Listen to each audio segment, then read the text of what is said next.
यमुनातीरावनचारी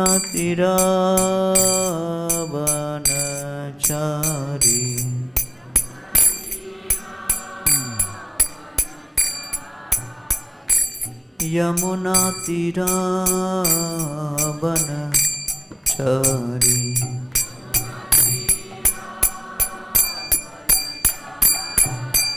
जय राधा माधव कुंज बिहारी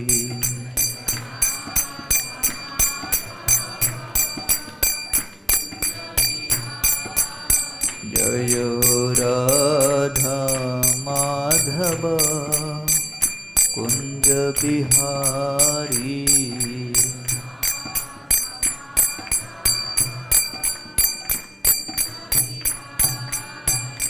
जय राधा माधव कुंज बिहारी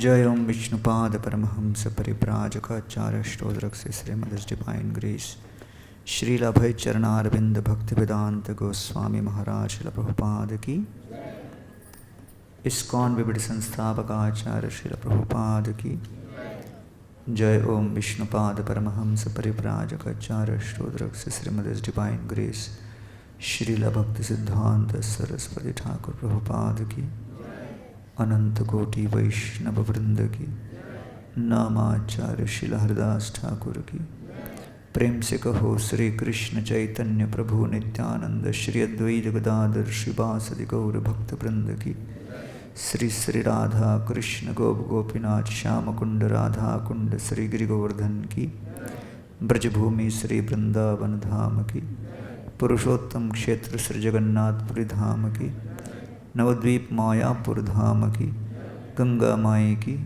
जमुना माई की भक्ति देवी की कृष्ण भक्ति प्रदायिनी श्रीमती तुलसी महारानी की कलयुग पावन हरिनाम संकीर्तन की हरे कृष्ण महामंत्र की Srila Prabhupada transcendental book distribution की ग्रंथराज श्रीमद्भागवतम महापुराण की कार्तिक दामोदर मास की ताय गौर प्रेमानंदे all glories to assembled devotees, all glories to assembled devotees, all glories to assembled devotees, all glories, all glories, all glories to Sri Guru and Sri Gauranga.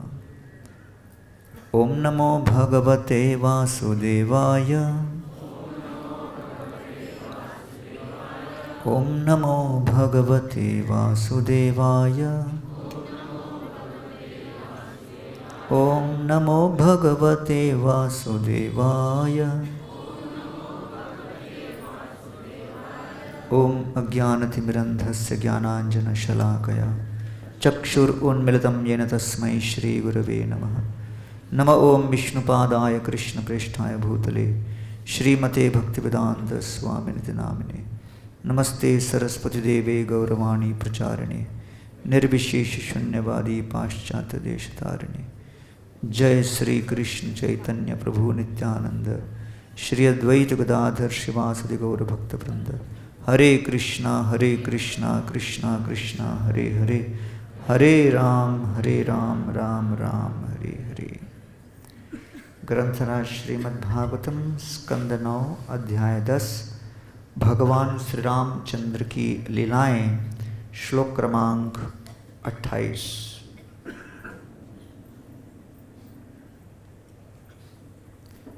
कृता एषा विधवा लंका वयं च कुलनंदन देह कृतः अन्नम गृध्राणाम आत्मा नरकहेतवे। कृतैषा विधवा लंका वयं च कुलनंदन देह कृतोन्नम गृध्राणाम आत्मा नरकहेतवे। कृतैषा विधवालङ्का वजं च कुलनन्दन देहकृतोन्नं गृध्राणाम् आत्मा नरकहेतवे कृतैषा विधवालङ्का वयं च कुलनन्दन देहकृतोन्नं गृध्राणाम् आत्मा नरकहेतवे।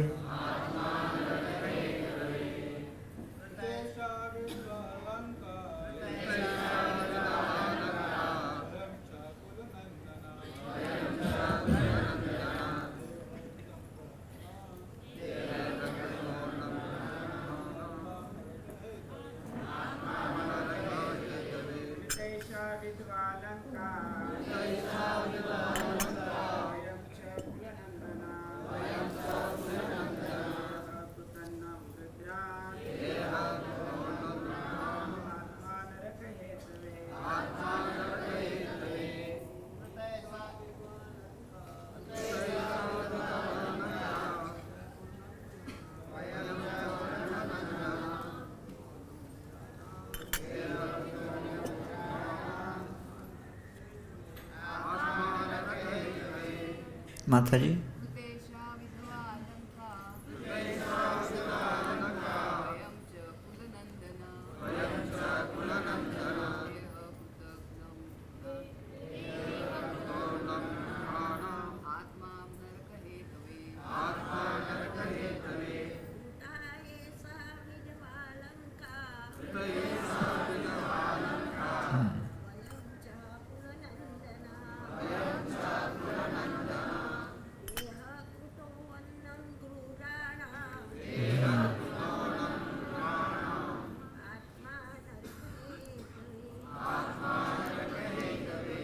कृता तुम्हारे द्वारा की गई ऐशा इस समस्त विधवा संरक्षण विहीन लंका राज्य वयं च हमें भी कुलनंदन हे राक्षसों के आनंद देह शरीर कृतः तुम्हारे द्वारा बनाई गई अन्नम खाद्य पदार्थ गृध्राणाम गिद्धों का आत्मा तथा तुम्हारे आत्मा नरक हेतवे नरक जाने हेतु।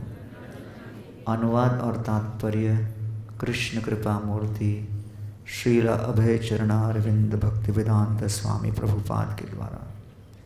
हे राक्षस कुल के हर्ष, तुम्हारे ही कारण अब लंका राज्य तथा हम सब का भी कोई संरक्षक नहीं रहा। तुमने अपने कृत्यों के ही कारण अपने शरीर को गिद्धों का आहार और अपनी आत्मा को नरक जाने का पात्र बना दिया है।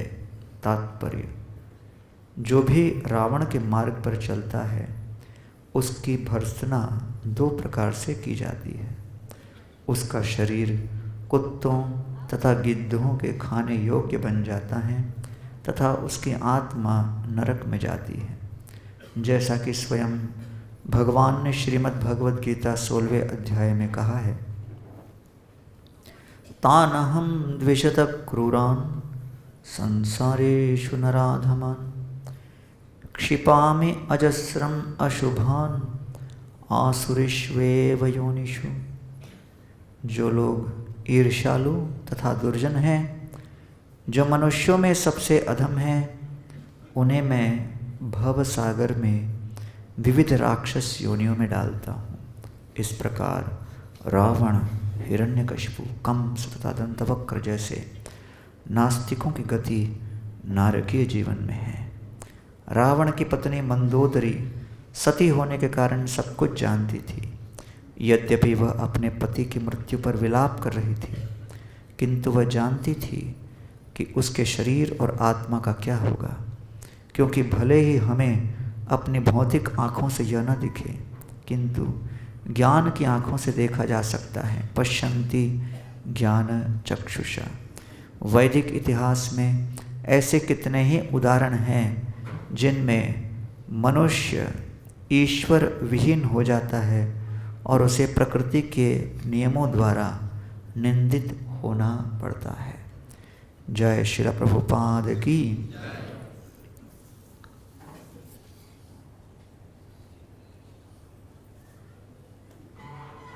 हरे कृष्णा। तो नवम स्कंद श्रीमद् भागवतम में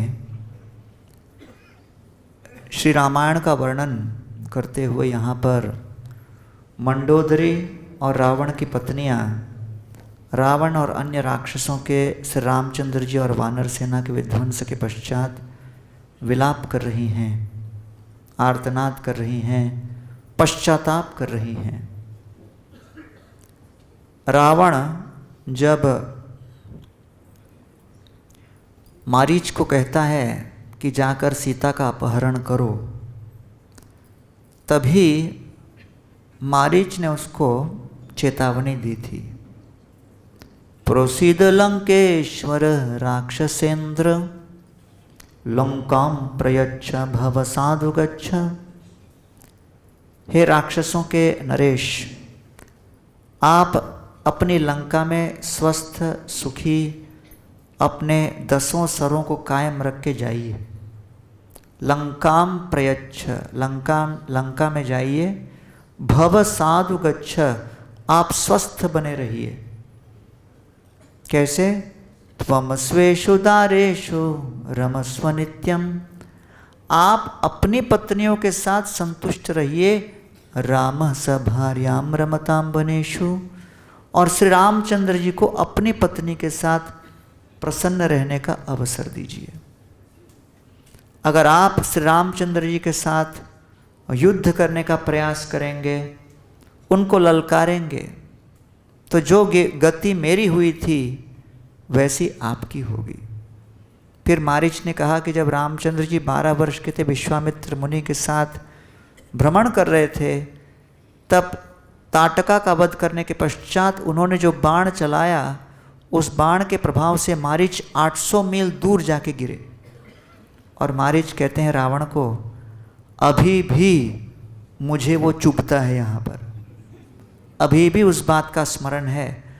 और रामचंद्र जी के पराक्रम और उनके बाण के तीखेपन का अनुभव करके मैंने अपने राक्षसी और आसुरी वृत्तियों से संन्यास लेकर यहाँ वन के बीचों बीच बैठकर ध्यान लगाता हूँ। मैं रिटायर हो चुका हूँ, मैं रिटायर्ड असुर हूँ, मैं एक्टिव नहीं हूँ। और यहाँ जब भी मैं आसपास देखता हूँ तो वन के अंदर वृक्षों के पीछे मुझे रामचंद्र जी का ही चेहरा दिखता है और बाण दिखता है। और जब भी कोई शब्द का प्रयोग करे, र शब्द, मुझे लगता है राम ही आ गए। इसलिए इतना सदमा मुझे लगा, और मैं तो अभी भी जीवित हूँ। मैं तो कहता हूँ अपने 10 सरों को कायम रख के आप चले जाइए वापस, सीता के हरण की इस योजना को समाप्त कीजिए। ये चेतावनी मारीच ने डायरेक्ट रावण को दी थी। प्रभुपाद जी को कुछ शिष्यों ने कहा कि शिला प्रभुपाद जी, वैज्ञानिकों ने एक नया आविष्कार किया है। तो प्रभुपाद जी ने कहा, क्या आविष्कार किया है? तो भक्तों ने कहा, वैज्ञानिकों ने एक ऐसा कुत्ता बनाया है जिसके 2 सर हैं। प्रभुपाद ने कहा, रावण के तो 10 सर थे और वो तो बहुत बड़ा कुत्ता था, दूसरे की संपत्ति हरने के लिए तत्पर रहता था। 10 सर थे लेकिन एक दिमाग भी नहीं था, विवेक शक्ति नहीं थी। इतनी चेतावनी देने पर भी सीता का हरण करके रावण अपने संपूर्ण लंका को खतरे में डाल दिए। विभीषण भी रावण को चेतावनी देता है, प्रसीद जीवेम स भर्तृबान्धवान् प्रदीयताम दाशरथाय मैथिली। हे रावण मेरे भाई, प्रदीयताम दे दीजिए, दाशरथाय मैथिली। मैथिली देवी को, जानकी जी को, सीता देवी को आप दशरथ नंदन श्री रामचंद्र जी को पुनः सौंप दीजिए, इस तरह विभीषण कहते हैं। लेकिन विभीषण की बात को सुनकर रावण के मन में शंका उत्पन्न होती है, क्योंकि हनुमान जी आने के बाद जब समस्त लंका को उन्होंने जला दिया, इसके पीछे भी रावण को लगा कि विभीषण का कहीं न कहीं हस्तक्षेप रहा, क्योंकि विभीषण ने आइडिया दिया था कि हनुमान जी को मत मारो, दूत है, केवल उनके कोई अंग प्रत्यंग को कुछ चोट पहुंचाना उचित है। ये आइडिया विभीषण का था। नहीं तो रावण सोच रहा था मैं तो उसको समाप्त कर देता, लेकिन इसने आइडिया दिया। तब जाके पूंछ को मैंने आग लगाया, और आग लगाया तो पूरा लंका विध्वंस हो गया, केवल एक घर नहीं जला विभीषण का। दोनों का पार्टनरशिप लगता है। तो रावण के दिमाग में विभीषण के प्रति तभी से शंका होने लगी थी। विभीषण के घर पे गए तो देखा विभीषण राम नाम ले रहे हैं। विभीषण के घर के दीवारों पर रामा रामा रामा लिखा हुआ है। इसको देखकर भी रावण उखड़ गए, विभीषण के ऊपर चिल्लाने लगे, अरे तुमने मेरे शत्रु का नाम अपने घर के दीवारों पर लिखने का दुस्साहस कैसे किया? विभीषण कहते हैं ये रामा रामा वो रामा नहीं जो आप सोच रहे हो। रावण ने कहा वो रामा नहीं तो कौन रामा है? विभीषण कहते हैं रा मतलब रावणा, मां मतलब मांडोदरी। तो ये रावणा मांडोदरी, रावणा मंडोदरी आपका नाम है ये? रावण प्रसन्न हो जाते, मुस्कुराते हैं, विभीषण को आलिंगन करते हैं और कहते घोषणा करता हूं लंका की सब दीवारों में रामा रामा लिख दिया जाए। ये थी विभीषण की चतुराई कि रावण जैसे असुर को भी प्रचार कार्य में लगा दिया, राम नाम के प्रचार में। तो आचार्यगण बताते हैं कि जब तक हनुमान जी लंका में प्रवेश नहीं किए तब तक विभीषण अपने घर में, अपनी कुटिया में, अपने महल में बैठकर पूजा पाठ राम नाम ले रहे थे। वो अपने आप में प्रसन्न थे। रावण अपने महलों में, अपने अंतःपुर में विभिन्न प्रकार के पापाचार और उन कार्यों में लगा हुआ था। तो रावण अपने पाप में मस्त था, विभीषण अपने पुण्य में मस्त थे। रावण ने विभीषण को अपना पुण्य कार्य करने का अवसर दिया था, उसे अनुमति दी थी। रावण जानते थे विभीषण अपने घर में पूजा पाठ और ये सब कर रहे हैं, लेकिन रावण ने निश्चय कर लिया इसको हम अनुमति देंगे, थोड़ा बहुत पुण्य करने दो इसे। विभीषण ने भी तब तक रावण के प्रति आवाज नहीं उठाई। रावण के पापाचार को वो देख रहे थे लेकिन उसका विरोध नहीं किया। रावण अपने पाप के साम्राज्य में मस्त थे, विभीषण अपने पुण्य के साम्राज्य में। दोनों का अपना अपना साम्राज्य था। और इसीलिए इस जगत में जब पुण्यवान व्यक्ति केवल अपने पुण्य में ही लगा रहता है लेकिन पाप का विरोध करते हुए आवाज नहीं उठाता, तब तक पाप की श्रृंखलाएं समाप्त नहीं होती। इसीलिए विभीषण का नाम विभीषण क्यों है? क्योंकि एक समय आया जब विभीषण ने रावण के इच्छाओं का, रावण के निर्णयों का, डिसीशंस का विरोध किया, आवाज उठाई, प्रश्न उठाए, क्यों तुमने सीता का हरण किया? लेकिन वो कब हुआ? हनुमान जी के हस्ताक्षेप के पश्चात। जब हनुमान जी लंका में प्रवेश किए, हनुमान जी का संगलाभ प्राप्त हुआ, हनुमान जी की सेवा विभीषण ने की, अज्ञात सुकृति प्राप्त की, रावण को प्रस्ताव दिया कि दूत का कभी विध्वंस नहीं होना चाहिए, दूत को अधिकृत रूप से देखा जाए तो केवल उनके किसी अंग को चोट पहुंचाया जा सकता है, उससे अधिक नहीं। राजधर्म के नियमों के विरोध में होगा तो परोक्ष रूप से विभीषण ने बजरंगबली हनुमान जी की सेवा की। जब हम किसी गुरु की सेवा करते हैं, वैष्णवों की सेवा करते हैं, ऐसे वैष्णव सेवा का परिणाम क्या होता है? ऐसे वैष्णव सेवा का परिणाम यह होता है कि हृदय के अंतःकरण में श्रद्धा जागृत होती है। श्रद्धा शब्द विश्वास से कोहे सुदृढ़ निश्चय, कृष्ण भक्ति कोयले सर्व कर्म कृत होए। ये श्रद्धा का विकास होने लगता है और उस श्रद्धा के विकास के परिणाम स्वरूप उचित अनुचित के बीच भेदभाव स्पष्ट हो जाता है। मूर्ख नीच क्षुद्र मुहि विषय लालस, वैष्णवाज्ञा बोले कोरे इतिक साहस। कविराज गोस्वामी कहते हैं, मैं मूर्ख हूँ, मैं नीच हूँ, क्षुद्र हूँ, विषयों के प्रति लालायित हूँ। वैष्णव आज्ञा बले, लेकिन वैष्णवों की आज्ञा को मैंने अपने सर पर धारण किया। एतिक साहस, तब जाके इतना साहस हमारे अंदर आ गया है। श्री रूप रघुनाथ चरणेर एई बल, जार स्मृते सिद्ध होए वांछित सकल। और कहते हैं श्री रूप गोस्वामी पाद, श्रीला रघुनाथ दास गोस्वामी और अन्य महान वैष्णवों के आदेशों को अपने मस्तक पर धारण कर मेरे हृदय के अंदर ऐसी श्रद्धा का संचार हो रहा है, तब जाकर मैं इन इच्छाओं को पूर्ण कर पा रहा हूं। जार स्मृते सिद्ध हुए वांछित सकल, उनके आदेशों को स्मरण करके, उनके चरण कमलों को अपने हृदय के अंतःकरण में धारण करके मैं उन सभी सेवा रूपी इच्छाओं को पूर्ण कर पा रहा हूं।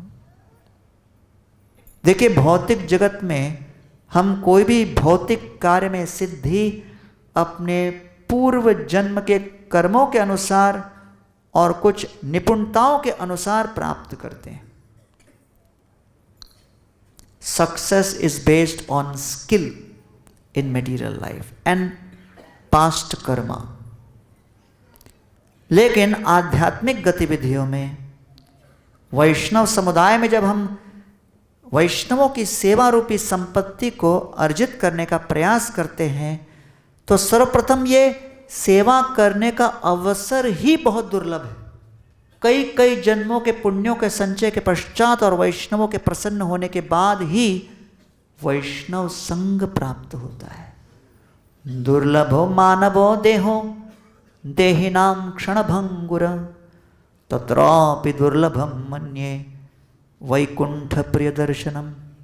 मानव जीवन दुर्लभ है, उससे अधिक दुर्लभ दीर्घ आयु, उससे अधिक दुर्लभ निर्बाध रूप से सेवा करने का अवसर, लेकिन सबसे अधिक दुर्लभ है मानव जीवन में वैष्णव संग। दुरापाहि अल्प तपसा सेवा वैकुंठ वर्तमसु, यत्रोपगीयते नित्यम देवदेवो जनार्दन। जब मानव जीवन प्राप्त करके जब हम गुरुजनों की सेवा करते हैं, समझना चाहिए अल्प तपसा, अगर कम तपस्याएं की हैं, सेवा वैकुंठ वर्तमसु, वैकुंठ के मार्ग पर स्थित वैष्णवों की सेवा का अवसर हमें प्राप्त नहीं होगा।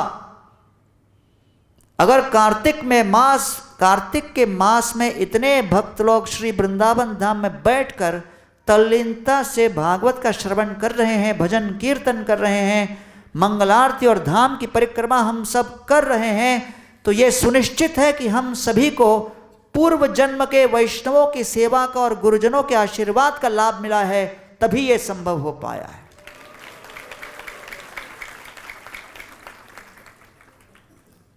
आश्रम में हमारे एक ब्रह्मचारी ज्वाइन हो गए तो उनके पिताजी आके मुझसे झगड़ा करने लगे। बोले ये इतनी कम उम्र में मेरा पुत्र ज्वाइन हो गया आश्रम में, ये इसकी उम्र नहीं है आश्रम में आने की, जब वो मेरे उम्र का होगा तब आश्रम में आना चाहिए। मैंने कहा बेटे को जाने दो, आप आ जाओ। वो घबरा गए, कहते हैं घर पे पूछ के बताता हूँ। अगले दिन आए और बोले बेटे को ही रहने दो, और कहते हैं आप लोग बहुत खतरनाक लोग हो, किसी को छोड़ते नहीं। तो कई बार लोगों को लगता है कि हम भविष्य काल में कभी भक्ति में आएंगे, कभी सेवा करेंगे, जब अवसर मिलेगा, जब मौका मिलेगा। एयरपोर्ट में जा रहा था, पीछे से मुझे एक सज्जन पुकारते हैं, अरे स्वामी जी रुको रुको। मैं रुक गया, आके बोलते हैं स्वामी जी गीता है क्या? मैंने कहा मेरे पास यहाँ नहीं है, मंदिर में है, आप मंदिर में आएंगे तो दे देंगे। वो कहता है स्वामी जी मैं सोचता हूँ अभी मेरी 80 वर्ष की आयु हो गई, सोचता हूँ अभी गीता पढ़ना शुरू करता हूँ। ये गीता पढ़ने के लिए सही आयु है ना? मैंने कहा आप करते क्या हो? वो कहते हैं मैं CA हूँ। मैंने कहा वो चार्टर्ड अकाउंटेंट? बोले नहीं, कंप्लीट आराम। तो मैंने कहा भागवत में तो कहा गया है 5 वर्ष की आयु से ही भक्ति शुरू कर देनी चाहिए।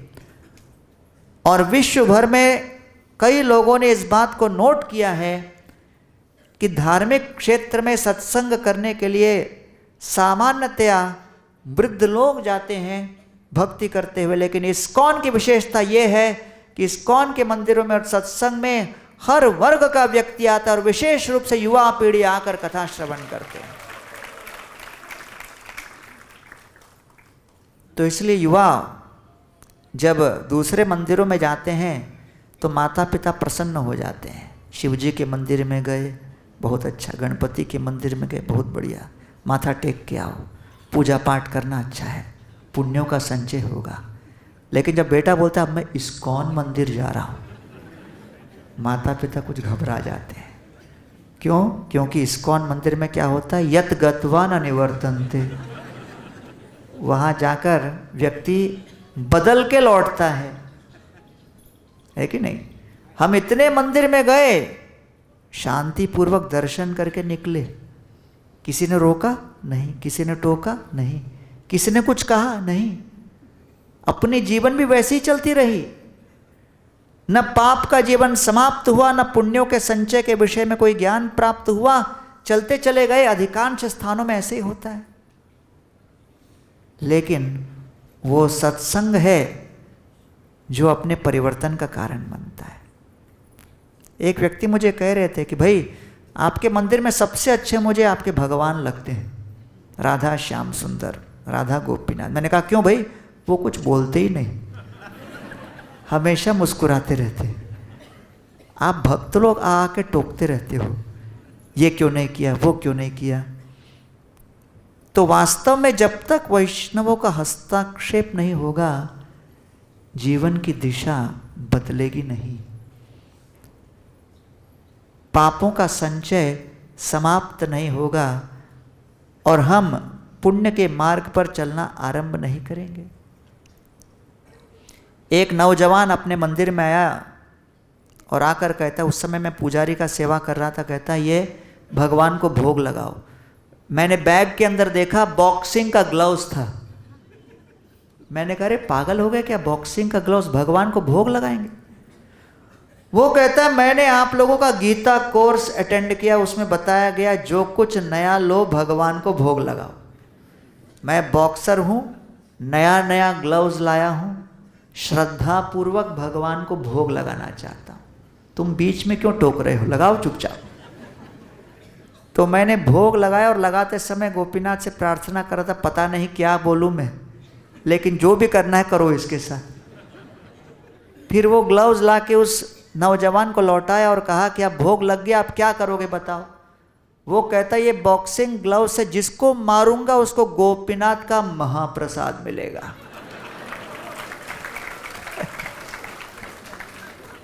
मैंने कहा गीता कोर्स में इतना ही सुना था क्या?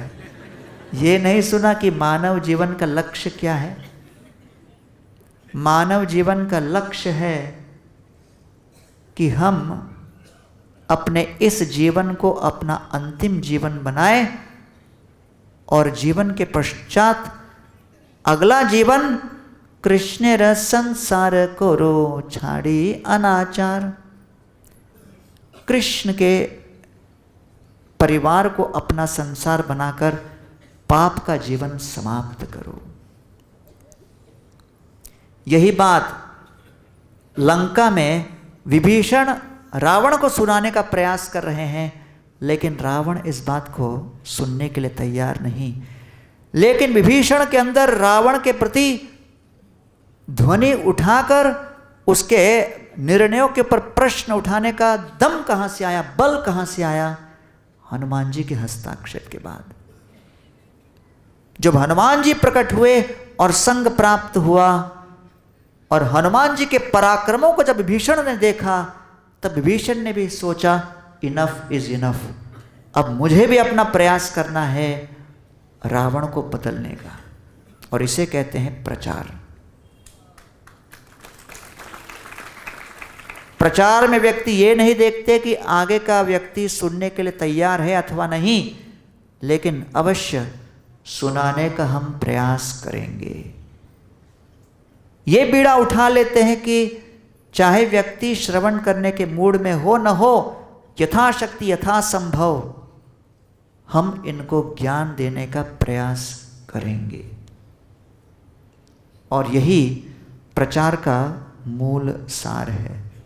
इसलिए कविराज गोस्वामी कहते हैं, छोटा बड़ा भक्तगण वंदो सबार श्री चरण, सबे मोरे करह संतोष, स्वरूप गोसाई रमत रूप रघुनाथ, जाने यत ताई लिखी नाही मोर दोष। कविराज गोस्वामी कहते हैं, इस वैष्णव समुदाय में जितने भक्त हैं, भले वो छोटे हो या बड़े, वंदो सबार श्री चरण, सभी के चरणों में मैं प्रणाम करता हूं। सबे मोरे करह संतोष, सब मुझ पर संतुष्ट हो। स्वरूप गोसाई रमत रूप रघुनाथ, जानयत ताई लिखी नाही मोर दोष। जो गोस्वामीगण हमें आदेश दे रहे हैं, उन आदेशों के अनुसार ही मैं कार्य कर रहा हूं। और इसलिए केवल उन वैष्णवों के आशीर्वाद और कृपा के कारण मैं ये सेवा समर्थ कर पा रहा हूं, अन्यथा मेरी कोई क्षमता नहीं है। पाया जार आज्ञादन ब्रजेर वैष्णवगण, वंदो सवार मुख्य हरिदास, चैतन्य विलास सिंधु, कलोलेर एक बिंदु, ताहा कणा कोहे कृष्णदास। कविराज गोस्वामी कह रहे हैं, वृंदावन के वैष्णवों ने जो आज्ञा धन दी है, उस आज्ञा धन के परिणाम स्वरूप मैं ये श्री चैतन्य चरितामृत की पंक्तियां और शब्द लिख पा रहा हूं। इन सभी वैष्णवों के मुख्य श्री हरिदास पंडित, उनका आदेश भी मैं मस्तक पर धारण करके उसको स्मरण करते हुए शक्ति प्राप्त कर पा रहा हूं। और इसलिए चैतन्य विलास सिंधु, मैं ये नहीं सोच रहा हूं कि मैं बहुत बड़ा कार्य समर्थ कर रहा हूं। मुझे अपने इस सेवा के पीछे कोई अभिमान नहीं है। चैतन्य विलास सिंधु, श्री चैतन्य महाप्रभु की लीलाएं एक महान सागर की भांति है। कल्लोलेर एक बिंदु, और इस बड़े सागर में से एक बूंद, और उस बूंद का ताहा कणा कोहे कृष्णदास, उसका भी एक कण मैं यहाँ प्रस्तुत कर रहा हूँ। तो इसलिए कभी भक्ति में सेवा करते हुए किसी व्यक्ति को अभिमान नहीं होना चाहिए कि हमने कितनी बड़ी सेवा की, कितना बड़ा कार्य कर दिया। अगर हम नहीं होते तो ये सेवा कैसे संपन्न हो नहीं, हम लोग केवल वैष्णवों के हस्ताक्षेप के कारण, वैष्णवों के आशीर्वाद के कारण ही कोई भी तुच्छ कार्य कर पा रहे हैं। वैष्णवों की कृपा नहीं हुई तो हम कुछ नहीं कर पाएंगे। हम सभी तुच्छ हैं, ये समझना आवश्यक है। मैं बहुत वर्ष पूर्व येरवाड़ा जेल में प्रोग्राम दे रहा था। येरवाड़ा जेल महाराष्ट्र का और भारत का प्रसिद्ध जेल है। आप लोग में से कई लोग शायद जेल गए होंगे, शायद नहीं भी गए होंगे, लेकिन मैं तो रेगुलर जाता हूँ प्रचार कार्य के लिए। और जेल जाने में मुझे बड़ा अच्छा लगता है प्रोग्राम करने में। क्यों पता है क्या? वहाँ पर ऑडियंस, श्रोता गारंटीड होता है। कोई उसमें अनिश्चितता नहीं होती कि कितने लोग आएंगे, निर्धारित होता है। पहले पुलिस बताती है 500 लोग बैठे रहेंगे, मतलब 500 रहेंगे। तो सामने 500 कैदी बैठे हुए थे। मैंने लेक्चर दिया, उसके बाद पूछा कोई प्रश्न है क्या? एक कैदी ने हाथ उठाया, कहता है मेरा प्रश्न है। मैंने कहा पूछो। वो कहता है स्टेज पे आके पूछूंगा। मैं घबरा गया।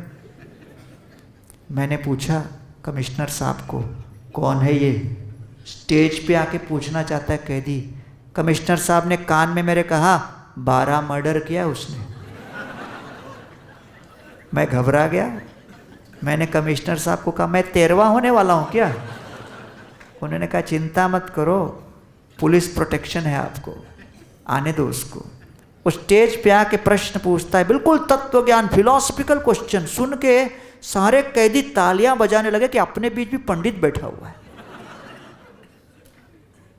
और उसके बाद मैंने उसको एकांत में पूछा कि भाई इतने कम उम्र में इतने अपराध कर बैठे, कभी सोचा नहीं क्या कर रहे हो? उसने कहा जब हृदय के अंदर क्रोध हावी हो जाता है, विवेक शक्ति समाप्त हो जाती है, अंधकार छा जाता है और मैं इतने पाप कर बैठा। लेकिन प्रभु, एक बहुत बड़ा सौभाग्य मेरे जीवन में आया है। मैंने कहा क्या? वो कहता है जब हम जेल में आते हैं तो जेल में हर कैदी को कोई ना कोई कार्य दिया जाता है करने के लिए। तो मुझे अब जेल में जो कार्य दिया गया वो ग्रंथों को, किताबों को ब्रेल भाषा में, जो नेत्रविहीन है उनके लिए भाषा को कहते हैं ब्रेल, ब्रेल भाषा में अनुवाद करने का काम मुझे दिया गया है। और अब पिछले 2 महीने से जो किताब को मैं ब्रेल भाषा में अनुवाद कर रहा हूं वो किताब है Bhagavad Gita as it is by Prabhupada. तो कहते हैं जीवन में पहली बार ऐसे ग्रंथ का, ऐसे शब्द ध्वनि का संग हुआ है जिसके कारण मेरी विवेक शक्ति खुल गई। मैं समझ गया मैंने इतना पाप किया है। पश्चाताप हृदय के अंतःकरण से हो रहा है। मेरा एक ही निवेदन है कि गीता तो पढ़ रहा हूं, लेकिन साथ में अगर सत्संग मिलेगा तो 4 चांद लग जाएंगे। तो जेल के अधिकारियों से अनुमति लेके अगले ही हफ्ते से हम लोगों ने सत्संग प्रोग्राम स्टार्ट किया। 5 साल तक वो सत्संग प्रोग्राम चला और 100 कैदी वहां पर 16 माला कर रहे थे।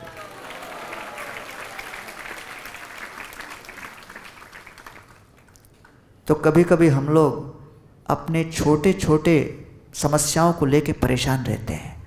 अरे प्रसाद में 1 गुलाब जामुन एक्स्ट्रा नहीं मिला, हमको इस भक्त ने प्रणाम नहीं किया, या प्रभु नहीं कहा, ये कर दिया, वो कर दिया। अरे बेकार बातों को लेके हम लोग परेशान रहते हैं। ऐसे मानव जीवन में सत्संग मिलना अर्थात बहुत बड़ी क्रांतिकारी बात है। समस्त लंका के अंदर जो टर्निंग पॉइंट था वो तब जब विभीषण खड़ा होकर रावण का विरोध करने लगा। और तब विभीषण रावण की लंका को छोड़ के तुरंत निकले, श्री रामचंद्र जी के पास आए और कहते हैं सर्वलोक शरण्याय राघवाय महात्मने निवेदयत मां क्षिप्रम विभीषणमुपस्थितम। हे प्रभो, मैं अपने 4 अनुयायियों के साथ आपके चरणों का आश्रय लेने आया हूं। ये 4 अनुयायी शरणागति के 4 अंग का प्रतीक हैं। शरणागति का अर्थ क्या है? भगवत भक्तितः सर्वम इति उत्सृज्य विधेरपि कैंकर्य कृष्ण पादैक आश्रयत्वम शरणागति। शरणागति अर्थात 3 बातें। प्रथम, श्री कृष्ण के चरणों का आश्रय और उनकी सेवा। दूसरा, भक्ति ही श्रेष्ठ मार्ग जिससे कृष्ण की प्राप्ति हो, शुद्ध भक्ति। तीसरा, उस शुद्ध प्रेमा भक्ति के मार्ग में जो भी बाधा बने उसको प्रतिकूल मानकर उसकी तिलांजलि करें। भले वो शास्त्र सम्मत हो, लेकिन वो शुद्ध भक्ति के प्रतिकूल तत्व हो, उसका परित्याग करें। इसे कहते हैं शरणागति की परिभाषा। तो शरणागति के 4 अंग क्या हैं? अकिंचनत्वम, पहला, मेरी कोई संपत्ति नहीं, आई डोंट हैव एनीथिंग। दूसरा, अनन्य गतित्वम, मेरी दूसरी कोई गति नहीं। तीसरा, सरलता, भगवान का आश्रय लेंगे, निष्कपट भाव से चलेंगे तो भगवान अवश्य हमें स्वीकार करेंगे। सरलता अर्थात भगवान निष्कपट हैं, भगवान सरल है, भगवान हर व्यक्ति को स्वीकार करके उसे शरण देने के लिए तैयार हैं, बिना आपके पार्श्व भूमिका विचार विमर्श करते हुए, जांच पड़ताल करते हुए, टटोलते हुए भगवान तैयार हैं। नो बैकग्राउंड चेक, आप आए हो, हम स्वीकार कर लेंगे। सरलता। लेकिन भक्त को भी वही सरल भाव सेवा में रखनी चाहिए, और ये सरलता आवश्यक है। कई बार लोग कहते हैं जप करते समय मन भटकता है। क्यों? क्योंकि वाणी कह रही है हरे कृष्णा मुझे अपनी सेवा में लगाइए, लेकिन मन कह रहा है सेवा में अभी मत लगाइए, अभी उस भक्त को सेवा में लगाइए, मुझे थोड़ा छोड़ दीजिए। और फिर कर्म कुछ और कर रहा है। तो मन में, वाणी में और कर्म में जब भेद होता है तब मन आविष्ट नहीं हो पाता। निर्विकार हरिदास गंभीर आशय, बोलिते लागिला तारे होइया सदै। ठाकुर हरिदास की विशेषता थी कि भोग के कई प्रलोभन उनके सामने प्रस्तावित होने पर भी गंभीर आशय, उनकी आशा अर्थात उनकी इच्छा पारदर्शी थी, सरल थी, स्पष्ट थी कि मैं भोगी नहीं, मैं केवल सेवक हूं। कृष्णे नामाविष्ट मना सदा हरिदास, अरण्ये रोदित होइला स्त्री भाव प्रकाश। और इसलिए ठाकुर हरिदास का मन पूर्णतः नाम में आविष्ट था। कृष्णे नामाविष्ट मना। और इसलिए चारों तरफ चाहे माया देवी स्वयं आकर उनको आकर्षित करने का प्रयत्न करे, वो सफल नहीं रही। क्यों? क्योंकि वो केवल ठाकुर हरिदास के मुख से और मन में एक ही भावना देख रही थी, मुझे सेवा दीजिए, सेवा दीजिए, सेवा में नियोजित कीजिए, सेवा को छोड़कर अन्य कोई तत्व में मुझे रुचि नहीं। इसलिए माया देवी भी आकर ठाकुर हरिदास के सामने समर्पित हो गई। माया दासी प्रेम मागे इथे की विस्मय, साधु कृपा नाम बिना प्रेम न जन्मय। माया देवी क्या बन गई?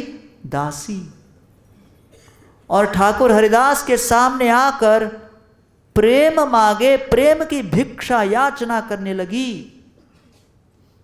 और तब कविराज गोस्वामी कहते हैं ये प्रेम की भिक्षा और याचना कब सफल होगी? साधु कृपा नाम बिना प्रेम न जन्मे। साधु की कृपा जब तक न हो और नाम में मन तल्लीन न हो तब तक प्रेम प्रकट नहीं होगा। और इसलिए सरलता अर्थात हमारे मन की इच्छाओं में, आसक्तियों में, हमारी वाणी में और हमारे कर्मों में समन्वय होना चाहिए, परफेक्ट अलाइनमेंट। तब जाकर हम सरल भाव से भक्ति कर पाएंगे। श्रीला प्रभुपाद अपने एक शिष्य को टेम्पल प्रेसिडेंट बनाना चाह रहे थे एक मंदिर का, लेकिन वो भक्त की इच्छा नहीं थी।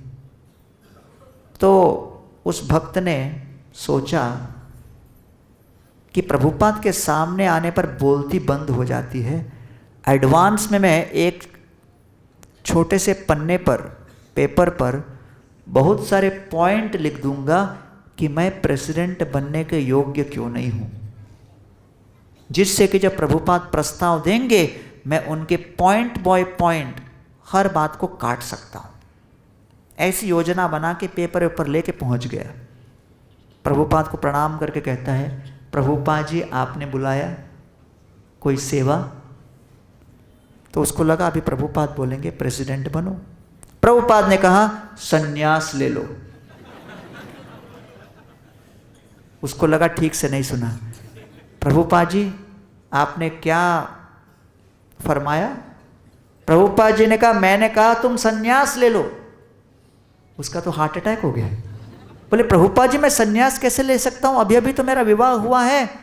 प्रभुपाद ने कहा तो क्या हुआ, कोई एज लिमिट थोड़ी होता है, कभी भी ले सकते हैं। बोले प्रभुपाद जी मेरा छोटा सा बच्चा है, मैं कैसे संन्यास लूं? प्रभुपाद ने कहा हम उसकी देखभाल करेंगे, कृष्ण है ना देखभाल करने के लिए, क्यों चिंता करते हो, अभी ले लो संन्यास। वो घबरा गया, प्रभुपाद जी मेरी इंद्रियां नियंत्रित नहीं है। प्रभुपाद ने कहा संन्यास लोगे अपने आप इंद्रियों को वश करने की ताकत आ जाएगी, ले लो संन्यास। उसका तो दिमाग ही घूमने लगा, क्या सोच के आया था, क्या हुआ। वो कहने लगा प्रभुपाद जी मैं कुछ भी करने के लिए तैयार हूं लेकिन संन्यास नहीं लूंगा। प्रभुपाद ने कहा प्रेसिडेंट बनो।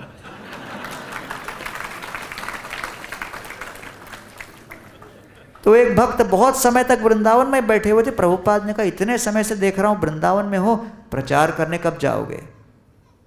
वो भक्त कहता है प्रभुपाद जी मैं तो अमेरिका में प्रचार कर चुका, यूरोप में प्रचार कर चुका, यहाँ प्रचार कर चुका, वहाँ प्रचार कर चुका, अब बचा ही क्या है प्रचार करने के लिए, मैं कहाँ जाऊँ, वृंदावन में मजा आ रहा है।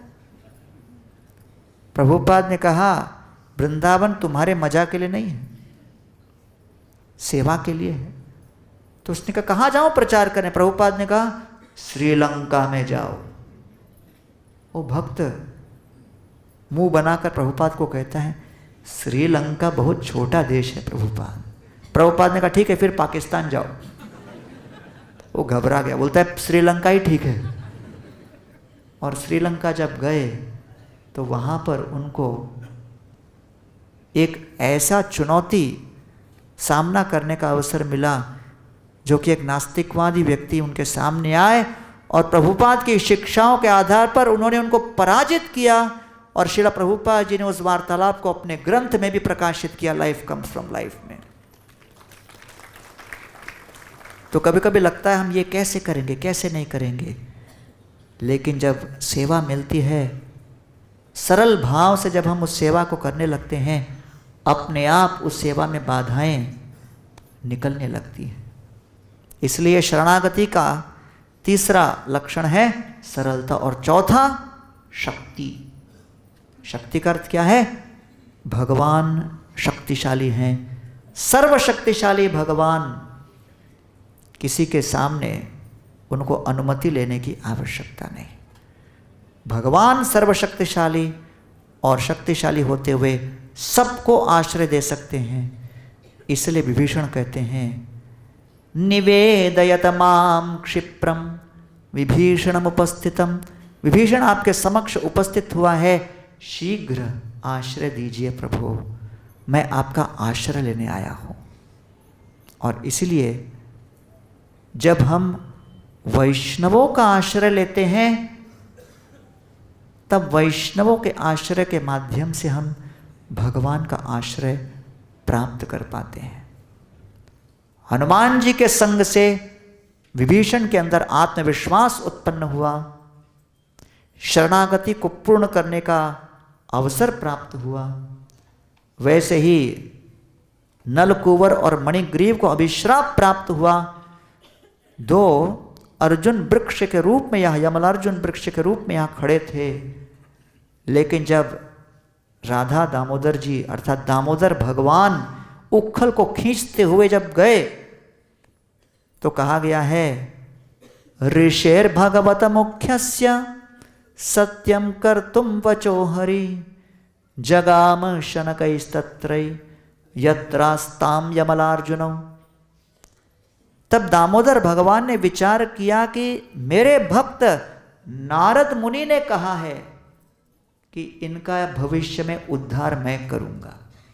ऋषेर भागवत मुख्यस्य, क्योंकि नारद मुनि की ये वाणी है, नारद मुनि का गारंटी है, आश्वासन है, तो मुझे उनकी लाज रखनी पड़ेगी। तो इसलिए भगवान ने एक दिशा में जाते जाते अपनी दिशा बदल दी, केवल श्रीपाद नारद मुनि के वाणी के आधार पर। और शिला प्रभुपाद कृष्ण कृपा मूर्ति अभय चरणारविंद भक्ति वेदांत स्वामी शिला प्रभुपाद ने अपने जीवन की दिशा बदल दी और लगभग 70 वर्ष की आयु में शिला भक्ति सिद्धांत सरस्वती ठाकुर प्रभुपाद की वाणी के अनुसार वो शांतिपुर में गए। और उनको एक भक्त ने पूछा, आप पाश्चात्य देश जा रहे हो, अमेरिका जा रहे हो? और प्रभुपाद ने कहा, मैं अमेरिका नहीं जा रहा हूं, श्रीमद् भागवतम शिला भक्त सिद्धांत सरस्वती ठाकुर प्रभुपाद के आदेशानुसार श्रीमद् भागवतम ग्रंथ अमेरिका जा रहा है, मैं केवल श्रीमद् भागवत का सेवक बन के जा रहा हूं। ये श्रीला प्रभुपाद जी का विश्वास था, ये श्रीला प्रभुपाद जी की कृपा थी कि वो हम सभी का उद्धार करने पाश्चात्य देश में गए। इसलिए जब यमल अर्जुन वृक्ष के बीच वो उखल फंस गया, तब दामोदर भगवान ने उन दो वृक्षों को खींचा तो बड़े शब्द के साथ वो दोनों वृक्ष नीचे गिरे और नलकुवर और मणिग्रीव दोनों का उद्धार हुआ। इसमें भी महान वैष्णव श्रीपाद नारद मुनि का हस्ताक्षेप रहा। इसलिए श्रील प्रभुपाद कहते थे, आप समझो कि भक्ति में आए हो, बहुत बड़ा सौभाग्य का विषय है। वयम धन्यतमालोके गुरोपि क्षत्र बांधव वयम पिबाम मुहुस्तत्त पुण्यम कृष्ण कथामृतम। 3 श्रेणी के सौभाग्य का वर्णन करते हैं परीक्षित महाराज। पहला है सौभाग्यशाली, कौन है? जिसको सत्संग मिला। दूसरा, अधिक सौभाग्यशाली, कौन है? जिसको सत्संग में कथा और कीर्तन का अवसर मिला। तीसरी श्रेणी है अधिकतम सौभाग्यशाली, वो कौन है? जो कथा और कीर्तन के बाद इसको प्रसाद मिले। अधिकतम सौभाग्यशाली कौन है? जिसको सत्संग में बारंबार कथा और कीर्तन करने का अवसर मिले, वो अधिकतम सौभाग्यशाली है। श्रीला प्रभुपाद की कृपा से इस्कॉन की व्यवस्था और संरचना ऐसी हुई है कि चाहे आप चाहो न चाहो मंदिर में आओ, बारंबार कथा और कीर्तन का अवसर मिलता है। और इसलिए प्रभुपाद कहते थे कि चाहे जीवन में कितने ही विपत्तियां क्यों ना आए, हमेशा अपने सौभाग्य के ऊपर मनन करो, क्योंकि अंत में भगवान हमें आश्रय देंगे। हमारे चौपाटी मंदिर में जब फेस्टिवल होता है तो भीड़ लगती है और लंबी लाइन लगती है, 4-5 हज़ार लोग लाइन में खड़े रहते हैं। तो कभी कभी प्रसाद के लाइन में लोग घबराए हुए रहते हैं कि अपने को प्रसाद मिलेगा क्या, इतने लोग खड़े हैं, सब खाएंगे, उसके बाद अपने लिए कुछ बचेगा क्या। लेकिन उससे ज़्यादा चिंता बांटने वाले की होती है।